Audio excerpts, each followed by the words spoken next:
somos contra, e o que for possível fazer contra a criação de mais um empecilho numa estrutura já falha, né, já falida do governo, do Estado, com relação à segurança pública, nós vamos trabalhar contrário a isso. Muito obrigado. Eu agradeço mais uma vez, e estamos já nas considerações finais. Todos falaram? Não perdi as considerações finais. Falta o Jesuíno? Por favor. Bom, antes de mais nada, quero fazer umas considerações, principalmente em relação ao que foi pautado aqui, que nós não podemos perder a oportunidade de trabalharmos muito, e aí falando diretamente conosco mesmo, enquanto policiais, militares, aí na questão da reforma da Previdência. O governo volta com uma insistência muito grande, né? Devemos reconhecer que houve uma desidratação do projeto em relação ao regime geral, aos trabalhadores rurais, que era uma briga nossa, mas em relação aos servidores, não houve nenhuma modificação, né? Então, acredito que, efetivamente, nós precisaremos... Eu retorno. Nós precisaremos de atuar muito forte. Eu tenho uma posição clara de ser contrário à reforma da Previdência. Não há texto desidratado que me faça votar, porque entendemos que ela está colocada sob pressupostos equivocados, né, ou falaciosos.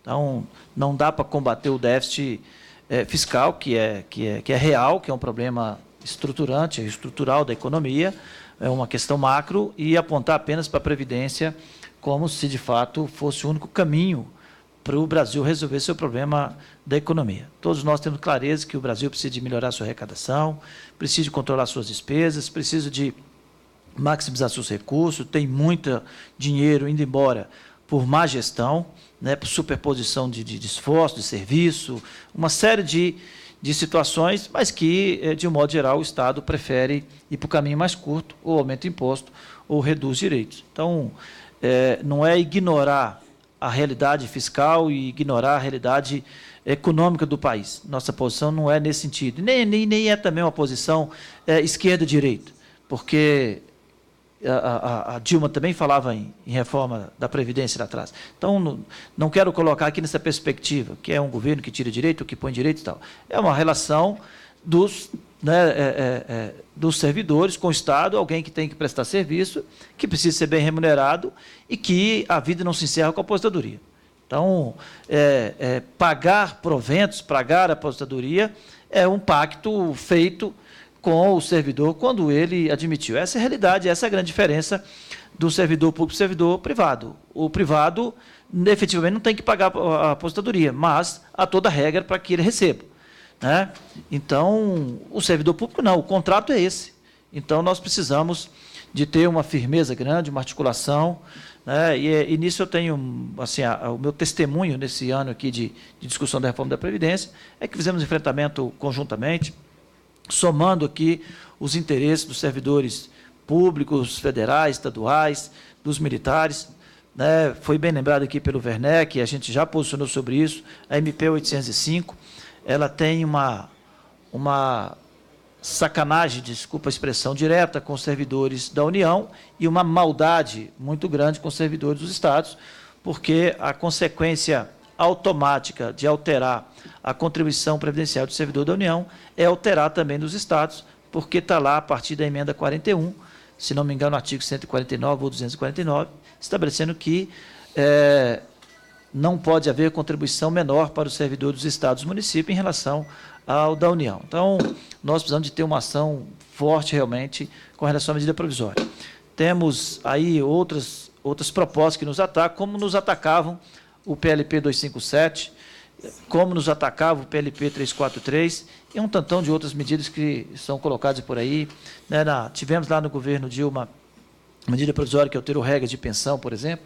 Então, nós precisamos de estar realmente atento e deixo aqui esse registro da nossa atuação. Muito embora, devo dizer que, do ponto de vista do texto da PEC, o pleito dos militares foram contemplados, mas foram contemplados por uma razão simples, porque não alterou em nada as regras ou a possibilidade dos Estados modificar as previdências com prejuízo, a previdência dos Estados com prejuízo, inclusive, para os servidores.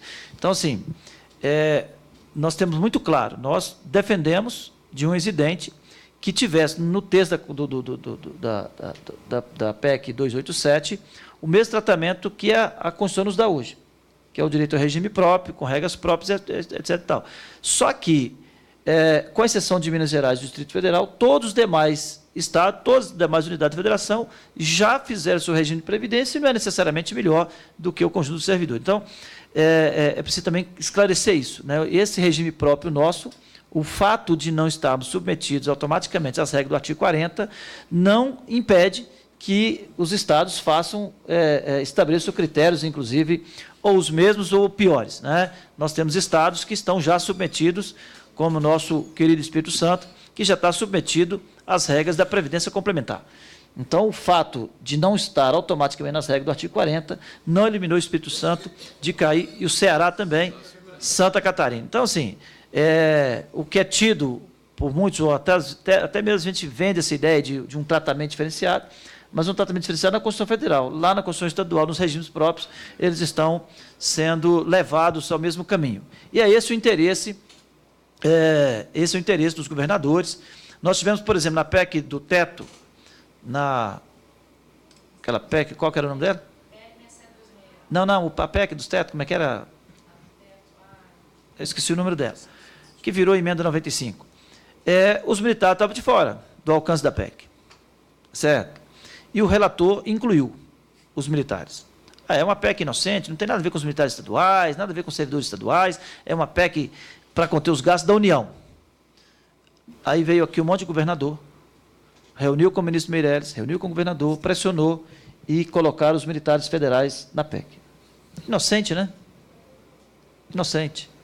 Mas é o lastro constitucional que os governadores queriam para colocar os militares estaduais quando forem fazer a PEC do teto nos estados. Né? E hoje, os militares federais estão numa situação extremamente delicada, porque estão extremamente, 241, exatamente, estão extremamente defasados em relação a outros agentes de Estado no plano federal e estão presos na PEC do teto. Então, a recuperação da política migratória das Forças Armadas está praticamente impossível, inviabilizada por conta da PEC do teto, que inicialmente não estavam presentes, os governadores que vieram aqui e botam os militares federais, porque nós queremos alcançar os militares estaduais. Então, assim, em termos de direito, de política remuneratória, de previdência, nós não podemos cochilar e temos que estar caminhando junto.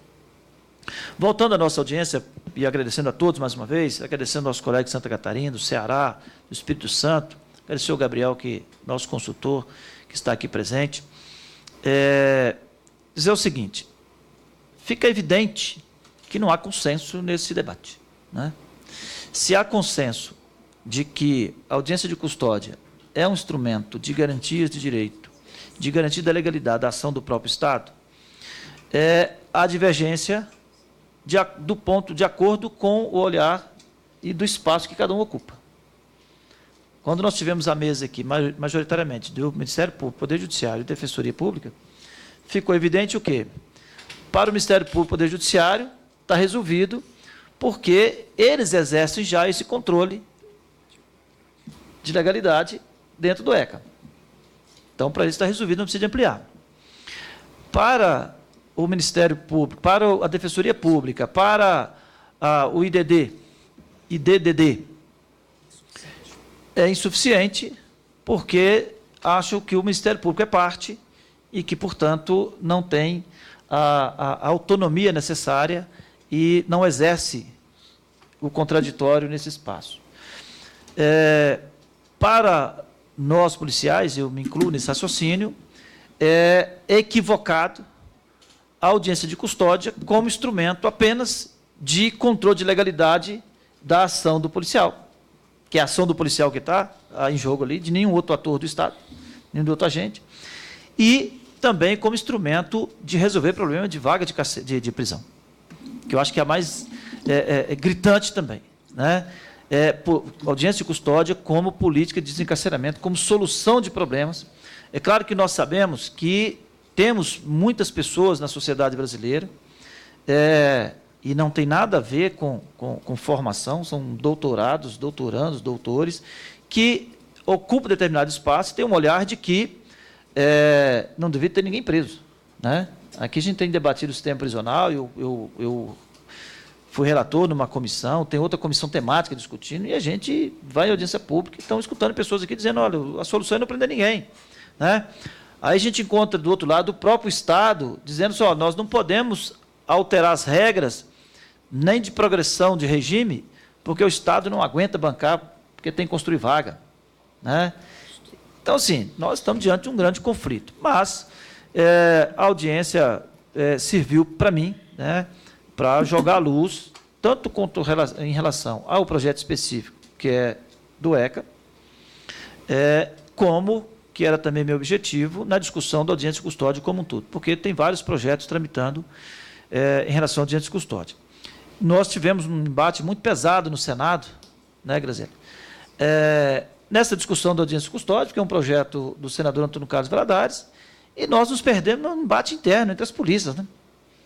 Um debate entre delegados, agentes e polícia militar. É um projeto que poderia, talvez, já ter solucionado, mas a tentativa de empoderamento exclusivo dos delegados, mais uma vez, inviabilizou um bom debate, né? E talvez também a nossa insistência em não admitir esse empoderamento exclusivo, e que não dialoga apenas Polícia Militar e Polícia Civil, dialoga com os agentes também, né? Mais uma vez, está dificultando uma solução de que nós apontamos aqui na mesa, né? Eu diria que poucos de nós negamos aqui nesse debate a legitimidade e talvez até a necessidade da audiência de custódia como instrumento de garantias realmente, né? O que a maioria aqui fez um apelo para que não fosse unilateral, que o direito a ser verificado, que as garantias não fossem apenas de um único agente, né, de um único ator desse processo, que é aquele que praticou um ato infracional ou um crime, né, que considere, né, a posição, a ação de outros atores. Parece, para mim, ficou muito claro que poucos aqui pediram o fim da audiência de custódia. A maioria pediu, reconhece a legitimidade, apenas está pedindo para que ela tenha outro olhar também.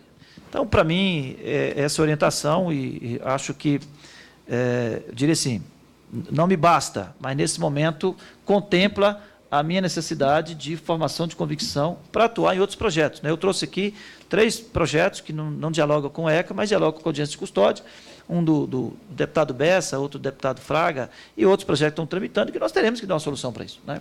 Então, com essa consideração que eu quero encerrar essa audiência. Cadê o final aqui, que nós temos que falar todo dia? Porque aqui nunca se encerra uma sem convocar outra, né? Hein? Encerramento. E tem que saber mexer no papel também.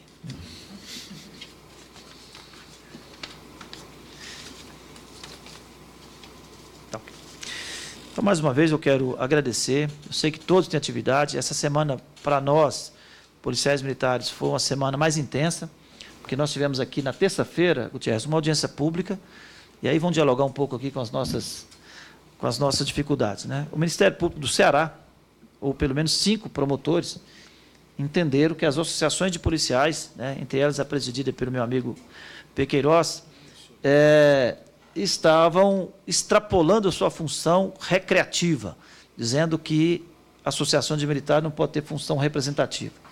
E entraram com ação civil pública pedindo, entre outros pedidos, fizeram o pedido da dissolução das associações, sob a argumentação de que estariam ferindo o princípio constitucional da não sindicalização, né, da vedação da sindicalização, a filiação partidária, a sindicalização e a greve. E isso nos preocupa muito. E veio na esteira da decisão do Supremo que proibiu a greve, inclusive, para vocês. Então, assim, nós temos problemas, né, sufocar todos lá. Então, acho que o Supremo já extrapolou muito ao vedar a greve para vocês. Para mim, não cabe. Para os militares, está lá expresso. E acabamos de perder esse direito novamente num debate aqui na CCJ. Né? O deputado Pastor Eurico apresentou... alguém usurpando a função legislativa. Não é? Porque a Constituição expressa que será regulamentado. Exatamente. Está dizendo que vai ser regulamentada e fica vedada para os militares. tivemos esse encaminhamento, esse entendimento prevaleceu na CCJ há uns 15 dias, não é isso, Graça? Que uma PEC do deputado Pastor Eurico, com um relatório favorável do deputado Chico Lopes, mas que foi derrotada na CCJ, que previa a sindicalização e a greve para os militares. Então, assim, nesse limite, nós conhecemos. O limite da vedação, da sindicalização da greve, nós conhecemos. Agora, dizer que isso representa, né, a vedação também da representação judicial e extrajudicial, né? Então, mas foi uma audiência muito produtiva, nós tivemos a presença do CONAMP e da NPR, que se comprometeu institucionalmente em trabalhar conosco, mas está lá a espada na cabeça do Pequeiroz e das demais associações no Ceará. Ontem de manhã nós tivemos um café para discutir as nossas ações estratégicas dentro da discussão, que temos divergências em alguns aspectos, mas convergências de outros na questão do ciclo completo, do acesso único, né, da nossa frente parlamentar, foi lá no subsolo. Te aguardamos para os próximos cafés, tá? E uma ação, né, vamos discutir. E uma ação também no Senado, com os senadores, tivemos audiência com o presidente do Senado, por conta do nosso projeto de lei que acaba com a pena de prisão disciplinar, né, estamos tendo uma resistência dos senadores, principalmente se foram governadores, com a visão de que se acabar a prisão disciplinar, acaba as polícias militares do Brasil, que o instrumento de controle interno é a prisão. Obviamente que nós temos posição totalmente contrária, e hoje essa audiência pública aqui. Então, fica aqui meus agradecimentos, nesse momento, em especial aos policiais militares, que cumprimos uma agenda extensa aqui nesta semana. Mais uma vez, o agradecimento à nossa equipe da Secretaria, da Comissão, ao Benfica, à Giovana, à Elza, à Cleice, ao Vitor e à Cecília. Nosso muito obrigado. Encerramos antes das 5, como era o combinado. Tá bom? E nada mais. Não, se tivesse vindo todos os convidados, faltaram uns 10. Nada mais havendo. Não, hoje eu tenho um compromisso com a minha filha. Minha filha vai fazer a primeira Eucaristia domingo, e hoje eu tenho que confessar junto com ela. Nada mais havendo a tratar, vou encerrar os trabalhos. Antes, porém, convoco a reunião ordinária para a próxima terça-feira, dia 28 de novembro, às 16h30, no plenário 6, para, em audiência pública, com a presença dos autoridades convidadas, debater temas referentes à lavratura do termo circunstanciado de ocorrência, em atendimento aos requerimentos número 219 de 2017, de autoria do deputado Vinícius Carvalho, do PRB de São Paulo, 236 2017, de autoria do deputado delegado Valdir, do PR de Goiás, 262, 2017, de autoria do deputado Alberto Fraga, do DEM do DF, 264, 2017, de autoria dos deputados Laerte Bessa, do PR do DF, Alberto Fraga, do DF, e Hugo Leal, do PSB do Rio de Janeiro, e 265, de autoria dos deputados